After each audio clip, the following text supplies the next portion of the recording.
Yeah, this is Billiam. Welcome back to Way Too Much Scooby-Doo. I recently watched all of Scooby-Doo and Scrappy-Doo, which is like one regular season of Scooby-Doo, just with this new cast member, Scooby's nephew, Scrappy, followed by 99 episodes of pure nothingness. I watched it all because I really wanted to be able to say that I've seen the entire show.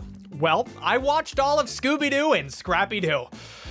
Wow, nothing, emptiness. Next time someone says follow your dreams, don't, but maybe do, but perhaps reevaluate the low bar you've set for something to be considered a dream. I just really craved hearing the little I would get from telling people this was for work. I wanted to actually go back and watch all of Scooby's Scrappy-Doo era because of the intense, popular, and passionate hatred for Scrappy-Doo. And while the run of Scooby-Doo and Scrappy-Doo was way too much Scooby-Doo, it's only about half of Scrappy's TV run. While season 4 of SDSD tried to turn the ship around, improve the quality, and get a few steps closer to the show's original mystery format, it wasn't quite able to. They were just a trio of fools. They had to be a gang, and a gang has to be at least 4 members. No way Freddy was coming back. Scrappy destroyed the mystery machine at the end of season 1, and there's no way Velma has the patience to deal with just the 3 of them, but Daphne's back. If you ask me, the accidental Scooby-Doo expert, the era where it's just Shaggy, Daphne, and the dogs is an extremely underrated era in Scooby-Doo. There's a lot of good episodes here, and the 13 Ghosts of Scooby-Doo is this out of left field wacky turn for the series, which is sort of really fun. I mean, Flim Flam? Vincent Van Ghoul? So we're looking at the new Scooby-Doo and Scrappy-Doo show, the new Scooby-Doo Mysteries, the 13 Ghosts of Scooby-Doo, and its recent finale film. Sounds pretty wacky to me, so let's watch Way Too Much Scooby-Doo to redeem the one and only Scrappy-Doo. Oh, that's just my new permanent live musician I've added to the show to liven things up around here, Nico. We're always looking at ways to make things fresh around here at Billiam. Play me off, Nico.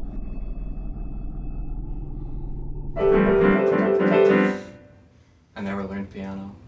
Ha ha ha, you sure do. Do you ever find yourself craving skills, but nobody wants to share their skills with you?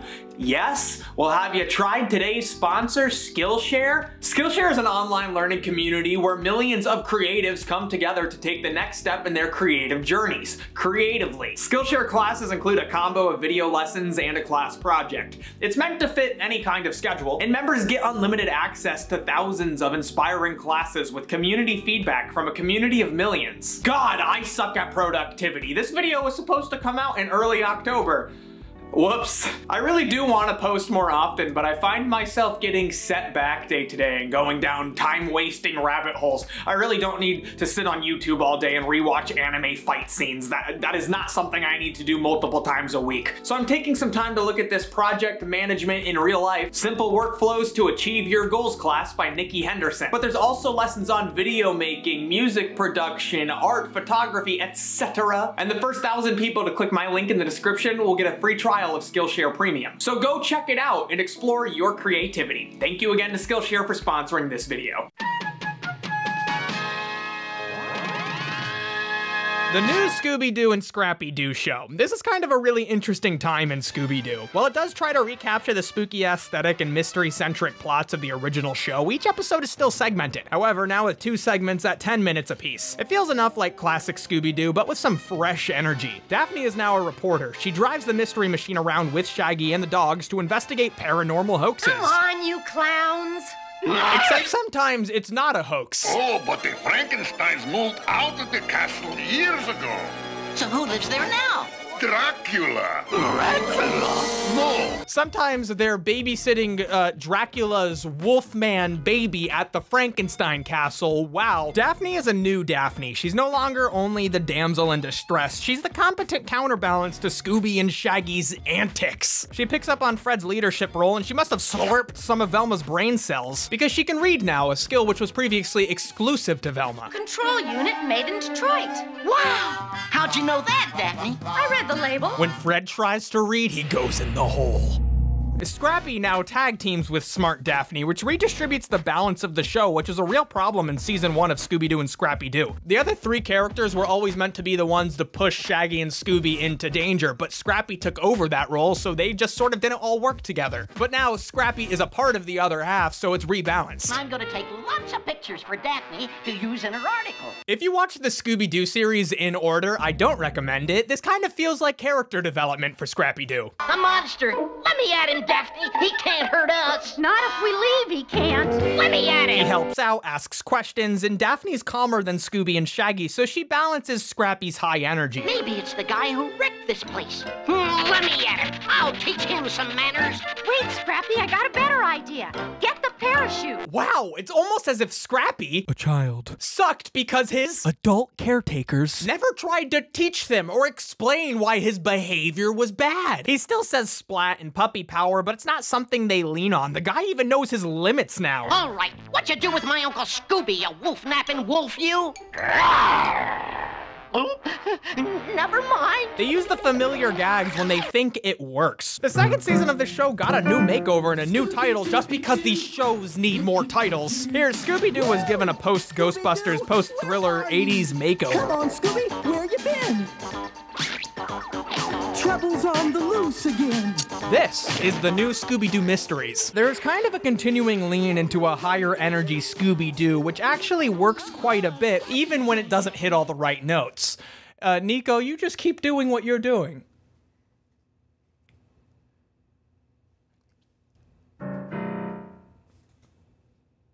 This season has become one of the most obscure Scooby shows because it wasn't really widely available until it got released on the Boomerang streaming app. It's only recently that it's even been released on DVD, with some episodes being compiled into this, group of 13 episode collections. As far as Scooby content goes, this is not bad at all. I actually liked it quite a lot. They bring back a lot of the missing parts to Scooby, like building up a monster's lore before it's unmasked.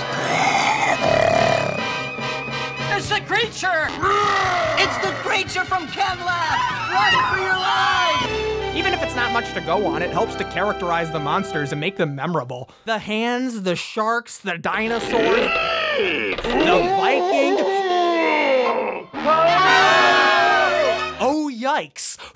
You, Vikings! I love the classic Scooby look, and although this show is a lot brighter at times than I would like, it makes up for it with some pretty great atmospheric shots with actual attempts at atmospheric lighting. The characters are so much more enjoyable here. It strikes a good balance, can occasionally bring a good chuckle. This may be the single greatest Scooby-Doo villain intro ever. Just every step of the way, excellence in storytelling. Now to find that new top-secret government decoder. He tells us about the secret decoder. Suspense. There it is. We see the secret decoder. Payoff. He sees the guard. Hey, you, what is this? Conflict. This is a dot. Keep looking at this dot while I dash. He overcomes the challenge. We have already been through so much with him. Who is he? I'm Codefinger. He's Codefinger. All of my questions have been answered. The gang is hired by the US government to track him down. Things I do for my country. Well, what's it gonna be, Shaggy? Would you sell government secrets? For a Scooby snack? She walks everywhere, knows every twist and crack in the mountains. I think she's twisted and cracked. I've never seen two Scooby-Doo characters, touch each other. Okay. And the 10-minute format is done in a way which doesn't take away from a Scooby-Doo experience. And this far into watching way too much Scooby-Doo, it's kind of a welcome change as it makes the episodes go by a little faster. However, there's some really high-quality two-part specials featuring Velma and Fred, or just one of the two as guest stars. It feels so nice to see them again, and they make it feel like a reunion. I never thought Fred could smile so much. He's a mystery writer now, and Velma works at NASA. They're adults. These episodes are some top-notch Scooby-Doo episodes that I think go overlooked because of the series' past obscurity. Happy Birthday Scooby sees Fred being framed for a crime. Ghost of the Ancient Astronauts has the characters being brought to some sort of zombie island where they meet real zombies.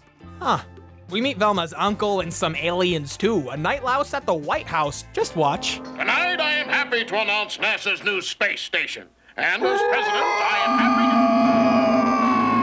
I've come to reclaim my own! The Ghost ghost of George Washington. I posted this today of all days. That was not on purpose. I'm just realizing it now, right as it's getting uploaded. I haven't taken this down yet. All the president's ghosts come back, and someone is trying to steal Velma's top secret NASA info. In case you were wondering, yes, Velma is canonically the historical figure who found water on the moon. A Halloween hassle at Dracula's castle sees the gang once again meeting real monsters. They team up with classic villains to beat this magician dude. Cheer up, Igor.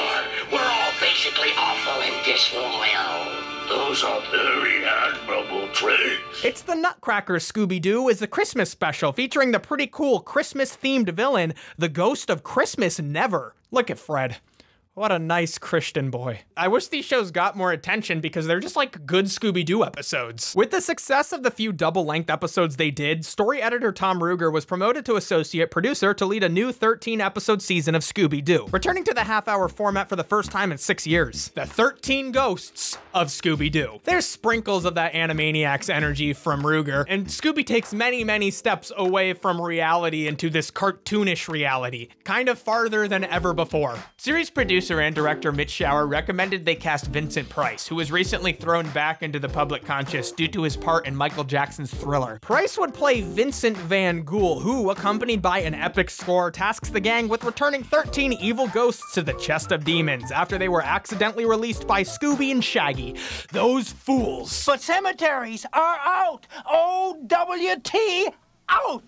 This is a warning to all living mortals that whosoever opens this chest of demons will release 13 of the most terrifying ghosts upon the face of the earth. Due to its plot and cartoonishly energetic tone, this is the most creatively divergent the series has been from the original show thus far, though they still sprinkle in the classic Scooby music for big moments. This is not a joking matter.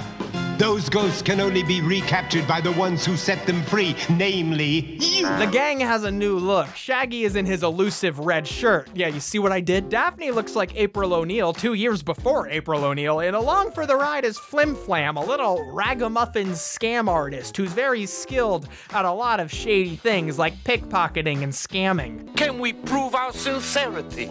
Easy. Reach into that hat. Hey, how'd he do that? Flim! I made those handcuffs ghost-proof. A lot of people hate Flim, but I respect the hustle. Relax, gang. It just so happens that I'm the owner and manager of the Flim Travel Agency.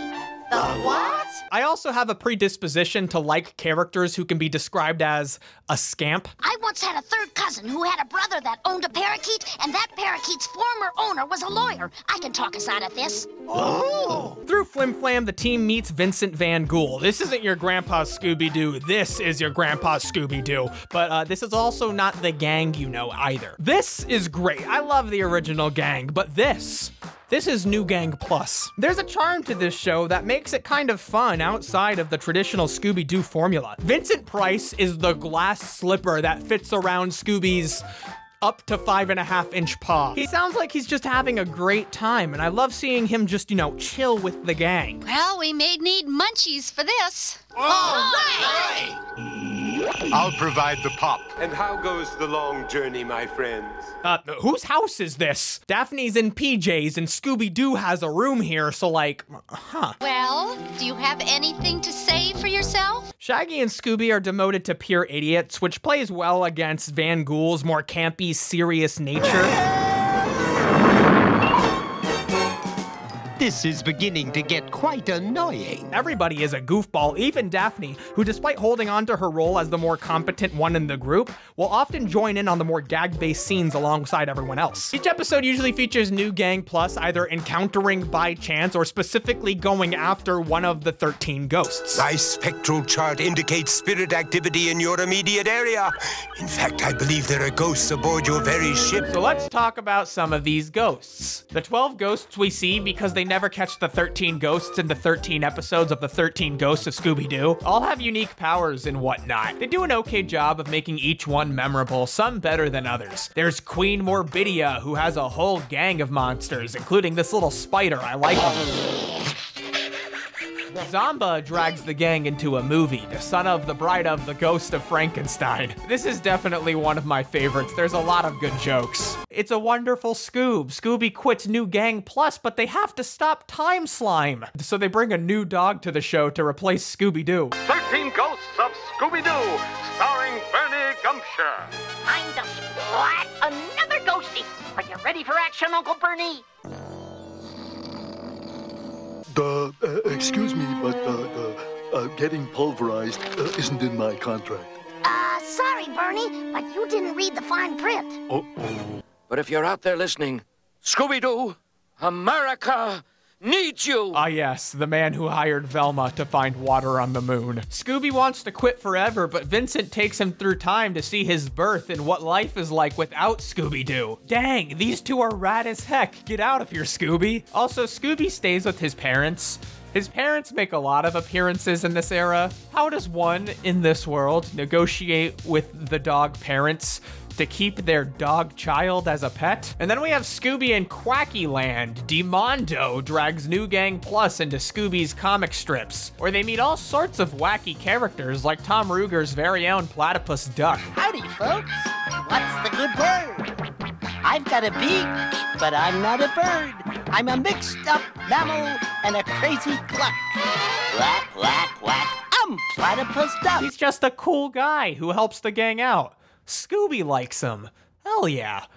Platypus duck. There's also these two ghosts who are the ones who tricked Scooby and Shaggy to open the chest. They're trying to impress the 13 ghosts they tricked Scooby and Shaggy to release because only the living can open the chest. And they follow New Gang Plus around and work with whichever ghost there is to catch that episode. I know people are gonna want my opinion on these two. Literally nothing. No reaction. Neutral. The show's humor is often hit or miss, but occasionally a little golden chicken nugget will shine through the storm clouds of silly nonsense and genuinely make me laugh. And because it was supposed to, even when the show isn't funny, it's still fun to watch because it doesn't feel like they're phoning it in here. It truthfully feels like the creative team, from the actors, the animators, the writers, were genuinely having a fun time.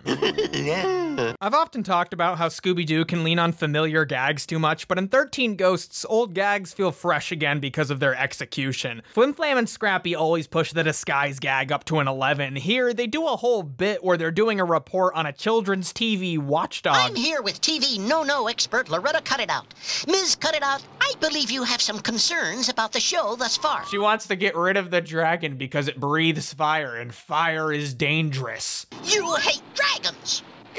But you don't understand. I sure do. You want to cut out this honest, self-respecting dragon and put him out of work. Of course, there's loads and loads of pop culture references. Ooh, Robert Redford, eat your heart out. I never said Flim Flam couldn't be annoying. I did not say he couldn't fit nicely under a steamroller sometimes. Scooby's pronunciation is often a joke, but usually the punchline is someone else not understanding him. Here they just have him repeat the name of some magical item with a complicated fantasy name. And he seeks the Wonder Wand of Zagraz. The Wonder Wand of Zagraz? No, the Wonder Wand of Zagraz. Oh. They do this same joke in the Scooby-Doo and Scrappy-Doo show season 1. You know, Scoob, for an old throne, this is pretty well padded. This is just the most boring way to frame this action, but in 13 Ghosts, there's so much more energy put into it. Scooby! What's wrong? From the stutter building suspense, Shaggy's scared face, the cutting back and forth, the monster petting Scooby, and Scooby enjoying it. They do not pet Scooby enough in Scooby-Doo. It feels like they appreciate and understand the characters' strengths and weaknesses more than the series' traditions. The play to the characters' strengths make them enjoyable even when I'm not laughing. And these characters do kind of fit all together in a weird way. The only real problem is Flim Flam kind of makes Scrappy redundant. Flim Flam was created at the request of the studio to add a new child-aged character, but they already had one. His name is Scrappy. I don't mind him most of the time, but when he's annoying, he's really annoying. Somebody get the steamroller.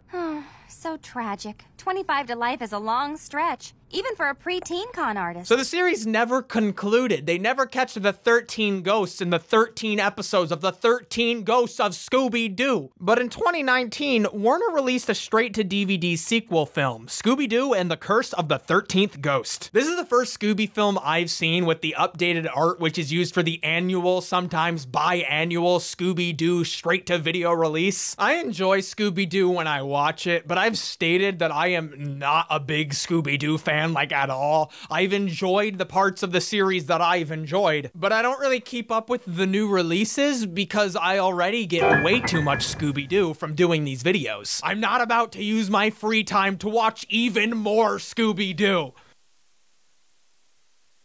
Why are you taunting me? Recently added permanent member to the cast of Billiam.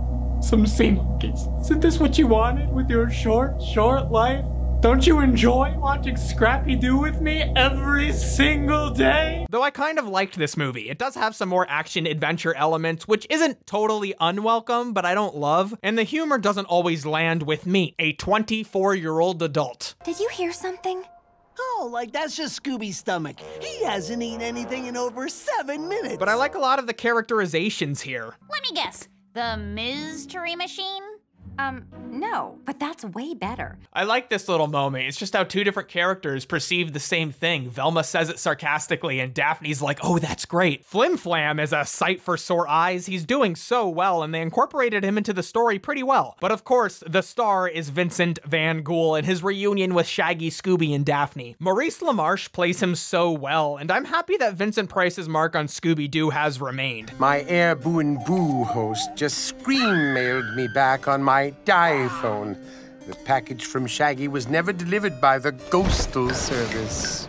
It's just such a great fit. What? They have unfinished business and must capture the 13th and final ghost, which Velma and Freddy were completely unaware of. So Warner Brothers requested a few things be avoided with this film. First, they wanted to keep the supernatural elements vague so they could be deniable to people who like Scooby-Doo without real monsters and supernatural ghosts. And two, they were not to include Scrappy or Flim Flam. They were able to get Flim Flam in the story, but Scrappy is nowhere to be seen. Not even in the opening credits when they're recapping the original 13 Ghosts of Scooby-Doo. Then there's this. I guess the gang's all here. Except Scrappy. What's a Scrappy? You know damn well who that is, Velma. I think they did an okay job with the restrictions they had. They let fans believe the 13 Ghosts of Scooby-Doo still happened, despite the recent movie's commitment to, the monsters aren't real hoax debunking mysteries. What if you're wrong? Ugh, fine. What? Nothing. However, there's tons of references and visual callbacks that make it feel like it's somewhat within that world, and they do a classy job keeping the supernatural elements vague. But I think a proper 13 Ghosts conclusion should have New Gang Plus reuniting. Scrappy could have been staying with Flim Flam in the Himalayas, which could explain his long absence. Scooby-Doo has been so many things at this point. It's been around for over 50 years, 51 years. It's been a raunchy comedy, a superhero film, mysteries surrounding paranormal hoaxes, elements of teen drama, slightly grounded characters. It's been scarier, it's been sillier, and it's been nonsense. There's no reason Scooby-Doo can't be all of these things. Just like how DC characters like Batman have a million different variations of themselves, none of which are any less valid or any less part of Batman's DNA than the last. And Scooby-Doo has avoided paranormal stuff just as much as it's embraced it at this point. And just because some people, nerds, hate Scrappy-Doo doesn't mean others would be interested in seeing him again. And there's so much Scooby-Doo. If you put Scrappy in an episode or in a movie, by the time people notice, there'll be 2 new Scooby-Doo shows and 10 new movies. Okay, the other members of the gang not being aware of the events of the 13 Ghosts of Scooby-Doo is the final clue I need. There is absolutely no way that these two weren't I mean, the body language. They sleep in the same house together, and there's no evidence they have their own rooms, same train cabin, same hotel room. I have never seen 2 members of the gang hug before, and it's a long hug. I mean, it's just a Instagram queen and her sweaty gamer BF.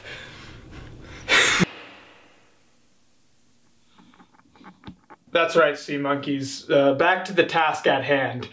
This era of Scooby-Doo is so underrated. It fixes a ton of the issues of Scooby-Doo and Scrappy-Doo and brings a really fresh energy to the show that it really, really needed. However, this is Scrappy's last TV show, but not his last TV appearance.